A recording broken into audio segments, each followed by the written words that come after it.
All right, today we're going to turn these into one of these.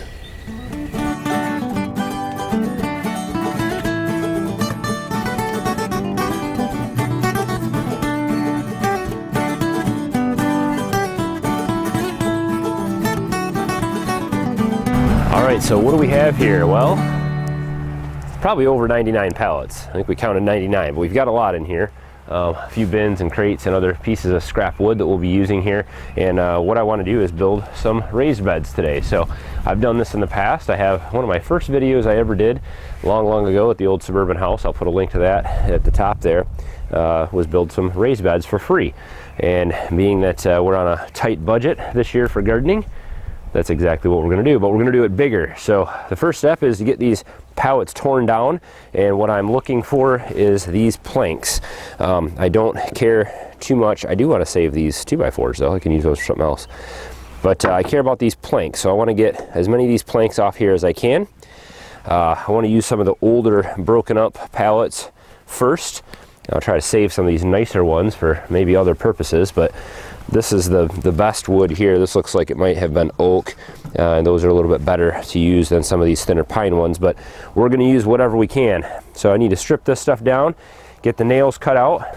The only two tools I really will need is a sawzall with a metal blade and a regular circular saw, other than probably a claw hammer. So I'm going to start sorting these out, tearing them out into stacks. We've got a lot of cutting to do.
All right, a little update on where we're at here. So we've got all of these slats cut up. I've got one side of them squared off, so I ripped just one side of each board just so we have a nice fresh square edge on one side. And then the next thing we're going to do is rip all these down to their final sizes. So we have usually bad edges on one side, and so we'll determine how big the board is.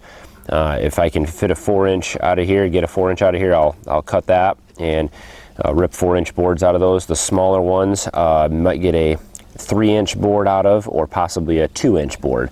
And so some of these, like this one here, I might only get a 2-inch board, if that. This might end up being scrap.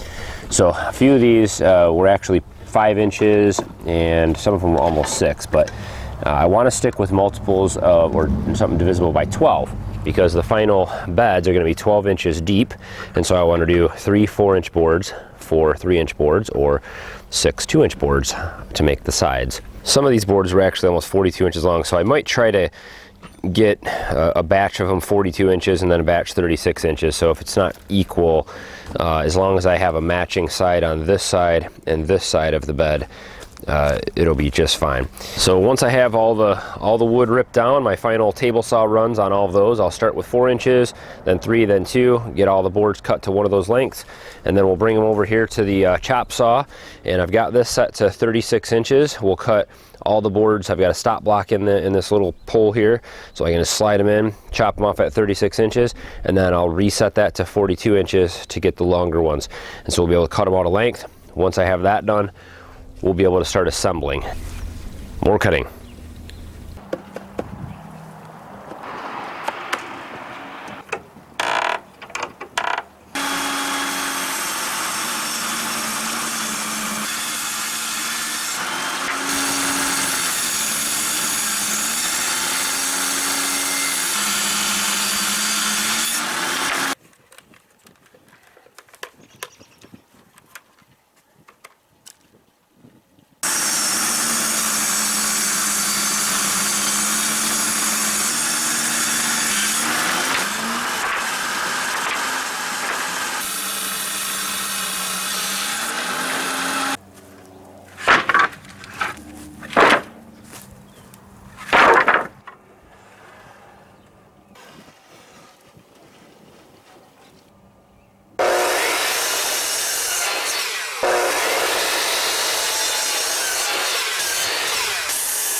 All right, that should be all of the pieces to get this thing assembled.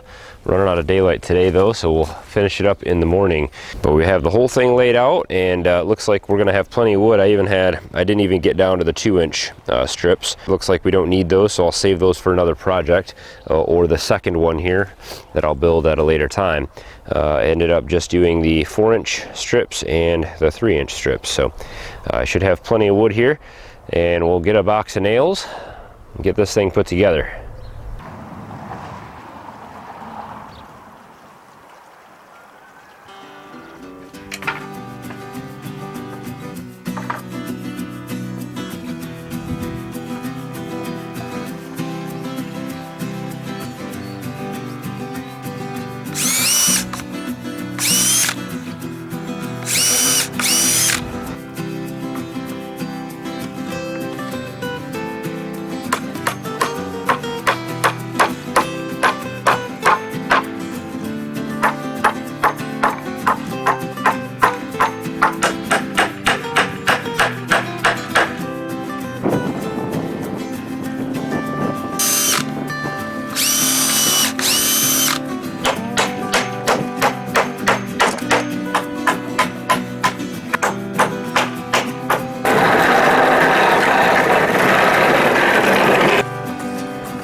All right, there we go. We have one finished, just over 22 foot by a little over 3 feet is the dimensions of everything here, and this one is pretty much complete. Obviously I have to set it in place and level it out, and the way that this is designed, these legs, each of these are obviously sticking out from the bottom, and they'll get buried. So I'll dig a hole where each one of these will sit, and I'll use those to dig and level the whole thing out.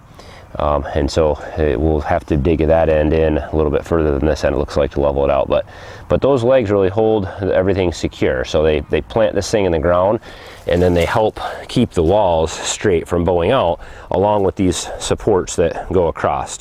So each one of these supports really ties this thing together. And surprisingly, with pallet wood and nails, those little nails, this thing is very rigid. You can lift it up and twist it around and move it around, and it really kind of moves as one big unit. Even though it's 22 feet long, it's still a lot stronger than I thought it would be at this size.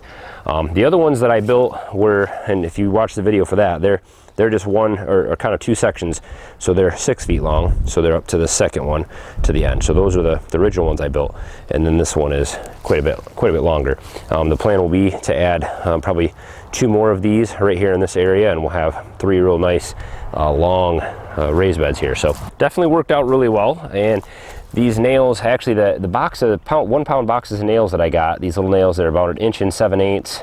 Some of them actually poked through just a tad on the thinner pieces of planking, but they're a good length. I really wanted those things to bite in there. I got those on sale for 99 cents. 99 cents a pound, those nails. So this only cost me $1. The 1 box got all this done. I did pre-drill these holes because some of these oak planks with these oak posts, man, is it hard to pound those little thin nails on there. They'll just bend and bend and bend. So I pre-drill with that little drill bit, and that really helps those nails sink straight in there, so I don't bend as many of them, because they're pretty flimsy nails.